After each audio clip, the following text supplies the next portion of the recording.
क्या आप अपनी हुकूमत की कारकर्दगी से मुतमईन हैं? लेकिन सर आपकी गवर्नमेंट में तकरीबन एवरेज 40 रुपये डॉलर जो है ना वो ऊपर गया, डॉलर की कदर में 40 रुपये कमी आई है। लेकिन जो रोज़ाना की रिपोर्ट्स हैं वो 30 पैसे 40 पैसे से कम हो रहा है। तो इस तरह तो आपके 3 साल गुजर जाएंगे। आप मुझे बताएंगे इससे आम आदमी को क्या फ़ायदा हो रहा है? उसमें एक नैरेटिव बिल्ड करने में मीडिया का भी बड़ा अहम किरदार है। सर लेट मी क्लियर कि आप जब गवर्नमेंट में आए थे तब भी 21 अरब जो फैटफ है उसने पाकिस्तान को ग्रे लिस्ट उसी इरा में कर दिया, ये शायद खाकान अब्बासी के वाइट लिस्ट में। कुछ हल्के कहते हैं कि उनकी एहलियत उतनी नहीं है कि वो वज़ीर आज़म का जो मनसब है उस पर पूरा उतरें और उसके मुताबिक कर सकें।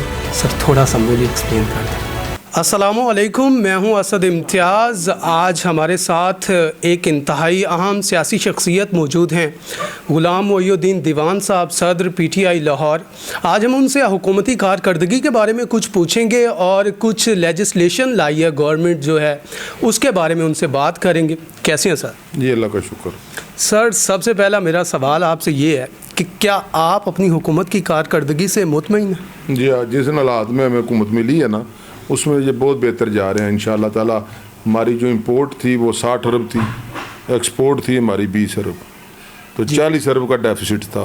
अब तकरीबन वो बड़ा काम किया हमने और एक्सपोर्ट बढ़ गई हैं, इंपोर्ट कम हो गई हैं। और इसी तरह जो रेमिटेंस थी वो जो मनी लॉन्ड्रिंग का ज़रिया था वो भी हमने ख़त्म किया।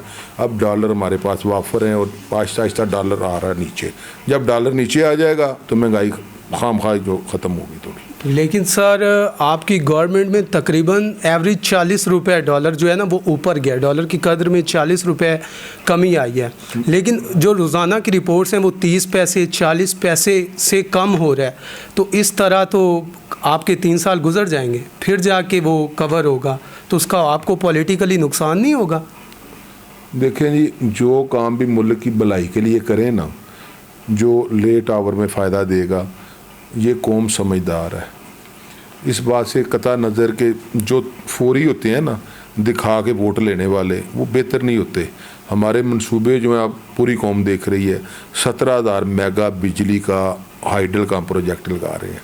हमने 6 रुपये बिजली लगाई है, एंग्रो से भी ली है और चाइना से भी लगाई है। ये 21 रुपये का यूनिट था इनका, इनसे भी 14 रुपये की है, 7 रुपये छुड़ाए हैं अभी। आपको पता है जी, ये कौन करा रहा है? ये हमारी गवर्नमेंट करा रही है जी। ये कर्जा बढ़ता जाएगा ना, आप खाते जाएंगे तो आप पीछे हिसाब नहीं देखेंगे। हमारा लीडर पीछे देख रहा है जो कर्ज के बाहर लगी है ना, ये पहला लीडर है जिसको एहसास है कि मैंने ये कर्ज देना है, इस कौम को निकालना इस मुसीबत से। ये महंगाई अगर हम ना होते तो इससे डबल होनी थी, ये याद रखें। ये नहीं है कि हमारी वजह से महंगाई है, महंगाई का एक जो तूफ़ान है, ये एक तो आपकी करेंसी डीवैल्यू हुई है, ये हमने नहीं की, ये मुआहदे किए हुए हैं इन्होंने कि हम ये करेंगे वो करेंगे। तो बार सूरत अब नीचे आ रहा है और ये भी आहिस्ता आहिस्ता ही आना बेहतर है। जो एक्सपोर्टर है ना उसका नुकसान होगा। 7 रुपये 6 रुपये अभी तक टूट गया है, वो मेरी बात समझिए आप, जिसने माल बेचा हुआ है ना। सर जो ये इकनॉमिकली आप फिगर्स बता रहे हैं जी, आप मुझे बताएंगे इससे आम आदमी को क्या फ़ायदा हो रहा है? आम आदमी को हमने लगाया सहूलत बाज़ार, 800 रुपये का आज दिया। यूटिलिटी के ट्रक लगाए हुए हैं सारे, 860 में दे रहे हैं उसमें बाज़ार जो लगे हैं सहूलत। और जो यूटिलिटी के अलग ट्रक लगाए हैं वो 800 का 20 किलो का तोड़ा दे रहे हैं, 40 रुपये किलो। तो और क्या लेना आपने? जी, आटे की बढ़ाई है सारी, और तो कुछ भी नहीं है मुल्क में। सब्जी तो 60 65 वो तो वही रेट है। अब आ रही है नहीं, इंशाल्लाह 20-25 में आपको देंगे दिसंबर में। नहीं सब्जियां तो सर ये सीजनल चीजें होती है ना, इनकी तो प्राइस में अप्स एंड डाउन्स आते हैं। महंगाई तो वैसे टीवी में बहुत ज्यादा आजकल सुबह से शाम तक हम सुन रहे हैं बात, उसकी बात। तो आपके मीडिया जो है, मीडिया से इट मीन के आपके ताल्लुकात ठीक नहीं है, तो वो सर क्यों नहीं है? माल नहीं है हमारे पास भाई, माल हो तो हमारे तो ताल्लुकात ठीक करने चाहते हैं मुल्क के लिए। तो जब अल्लाह करे हम बड़े अमीर हो जाएं फिर खुले पैसे लगाएं। उतने आलू नहीं बिकते थे किधर भला, इतवार बाजार में जितने नवाज शरीफ की फोटोएं लगी होती थी। जी तो सर तो आप उतने बंदे संभालने के लिए उसकी फोटोएं, कोई ऊपर रांगना ना लगाया जाए तो सारे उसकी हिफाजत करते होते थे। ये हालात होते सर। आप इस बात को तस्लीम नहीं करेंगे कि PTI की गवर्नमेंट जब आई है उसमें एक नैरेटिव बिल्ड करने में मीडिया का भी बड़ा अहम किरदार है। तो तब तो आपके पास हुकूमत भी नहीं थी, डेफिनेटली फिर तो पैसे भी नहीं होंगे, तो तब आपकी मीडिया सपोर्ट कर रहा था। लेकिन जब आपसे गवर्नमेंट में आया, जब से आप, तब से आपके ख़िलाफ़ खबरें लगती हैं अकॉर्डिंग टू योर पार्टी। तो इस पे आप क्या कहेंगे सर? देखें, ये हमें खुशी होती है कोई पॉजिटिव अगर हमारे ख़िलाफ़ बात करता है ना, तो हमें खुशी होती है।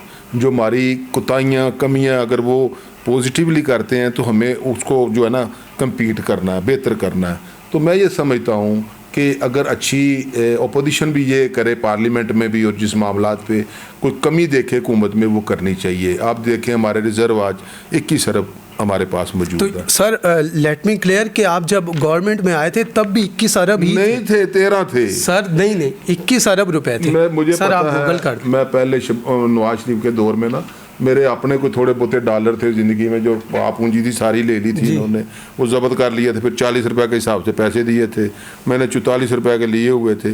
तो ये तो सारे ही खा गए थे, कहते आए नहीं, वो तो साबका हुकूमत खा गई।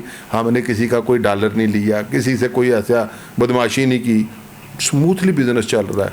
ये थोड़ी जो महंगाई का है प्रॉब्लम कि इस मरतबा जो गंदम है उसकी जो पैदावार है कम हुई है, और बार वक्त तरीके से हम चाहते थे कि ये लोग खुद मंगाएं बाहर से, लेकिन इनकी नज़रें सिर्फ वो 1400 रुपये वाली गंदम के ऊपर है, मिलों वालों की।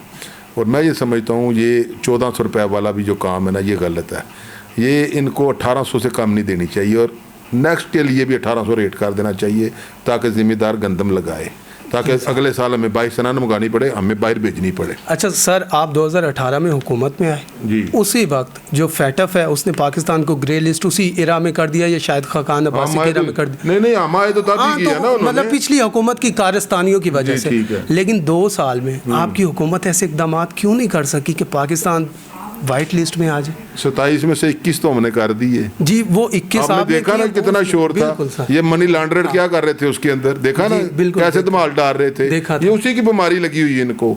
ये देखें, मेरी बात सुने, हुकूमत कर रही है। कल उन्होंने तारीफ की है उसमें ग्रे लिस्ट में, जब हम गए हुए थे सब ने की है ना, कि इन्होंने 21 पे काम किया, मजीद की ज़रूरत है। अब वो छोटे मोटे जो हैं वो लश्कर तैयबा या इस तरह के कोई 1-2 उनके मसाइल हैं, को उस पर भी वो चाहते हैं। साथ वो ये चाहते हैं, ये आपने जो कानून पास किया इनको पकड़ने के लिए कोई मैकेनिज्म बनाया आपने। जी सर। अब ये और चीखेंगे, जब हम ये बनाएंगे ना तो ये और दंड डालेंगे, इनकी शक्लें देखने वाली होंगी। देखा ना पहले भी कैसे बोल रहा है वहाँ से, वो फौज के खिलाफ ही शुरू हो गया, ठीक है जी सर, अदारों के खिलाफ शुरू हो गया।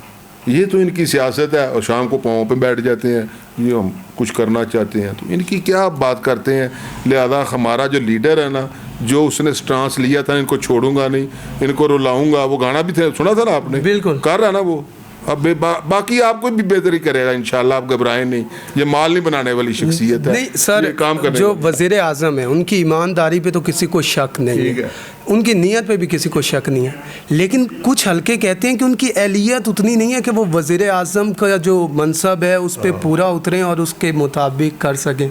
तो आप इसके बारे में अपने लीडर का क्या दिफा करेंगे? मियां मोहम्मद नवाज शरीफ जो था वो था वज़ीर आज़म, जो पर्ची गायब हो जाती है नीचे ऊपर हो जाती है। मैं कौन सा उनका तर्जमान हूं? तो फिर किस कोई बताएं लीडर है उस जैसा आपके पाकिस्तान में, चलें कोई बता दें। अच्छा तो सर आप ये आपकी हुकूमत ने एक जहेज़ पर जो बिल है वो पास किया, अच्छा उसके बारे में थोड़ी सी डिटेल्स बता दें कि उसमें क्या आने वाले हैं और आम आदमी के लिए। मैं तो ये कहूँगा जी, देखें इस वक्त जो है सूरत हाल जो है, मौलाना साहब हमारे वो कहते हैं यार शादियाँ 2-2 भी करो।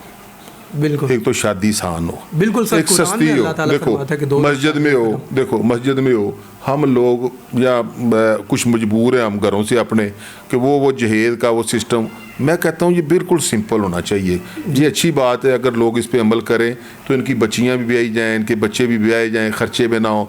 कर्ज उठाकर लोग बड़े बड़े करते हैं जी, वो मैं ये समझता हूँ ये अच्छी बात है अगर लोग मान जाएं तो। हमारी तो ख्वाहिश है कानून पास होता है तब जब अवाम इस पे अमल करे।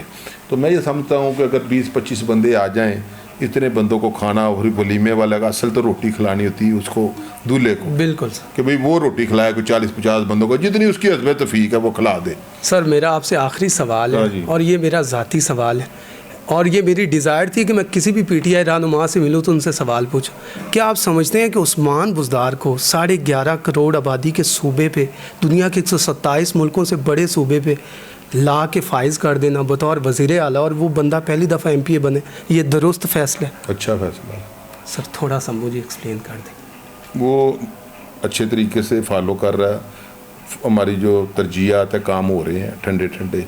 जो कारीगर बंदे आते हैं ना वो बड़े अच्छे तरीके से बिज़नेस करते हैं, फिर पता चलता है कि ये हाल हमारा कर गया, इसको टाइम लगेगा अभी उस मौके पे पहुंचने पे। ये सीधा साधा आदमी है और सही काम कर रहा है स्मूथली, और हमारी जो इकॉनमी है ना पंजाब की, वो कर्जे से अट गई है। और इंशाल्लाह ताला आप ये चल रही है, उसके ऊपर ट्रैक के ऊपर तरक्याती काम भी शुरू हो गए हैं। हमारी गली मोहल्ले की लाइटें, छोटा मोटा पैच वर्क सब हम करा रहे हैं। खुश हैं लोग हमसे। और इंशाल्लाह 1-2 माह में आप देखेंगे कि इंशाल्लाह सफाई का भी हमने सिस्टम बड़ा अच्छा कर दिया। अब देखें जो पहले था इनके दौर में और हमारा देखें, हमने कोई सड़कें नहीं पैच वर्क से हमने 2 साल निकाले हैं। लाइटें वही पुरानी ठीक करा के हम लगा रहे हैं। फिर अब देखें तो सही हमारा बजट और इनका बजट तो देखें, हम फिर भी खुश हैं। अरबों रुपये खाने से कोई बंदा ताकतवर नहीं होता। ये कौम को मकरूज करना बहादुरी नहीं है। जहाँ लगे पैसे वहाँ लगाने चाहिए। और मैं ये सच्ची बात है कि शोबाजियाँ वो कर के देखा हमें कहाँ तक पहुँचाया। ये कल चल रही है 5 अरब इसका नुकसान होना पूरे साल का। ये जो ट्रेन चल रही है, अल्लाह करे ये ना आए, हम इसको कहें ये बहुत अच्छा प्रोजेक्ट हो गया। खुदा करे ऐसा मौका आ जाए कि इसके ऊपर इतनी दुनिया चढ़े कि ये 5 अरब का जो डेफिसिट हमें नज़र आ रहा है ये ख़त्म हो जाए। ये हमारी कौम की खुशकिस्मती होगी। इसके पैसे हमने कर्ज देना है, वो शुरू हो गया। जी नाजरीन, तो हमारे साथ मौजूद थे गुलाम मोहिउद्दीन दीवान साहब, और आपने देखा कि वो उस्मान बुज़दार की कारकर्दगी से भी मुतमईन थे और उन्होंने हमारे सवालात के बहुत मुतमईन तरीके से जवाब दिए। तो फिर अगली एपिसोड में मिलेंगे किसी और पॉलिटिकल शख्सियत के साथ। तब तक अपने होस्ट को दीजिएगा इजाज़त। अल्लाह हाफिज़।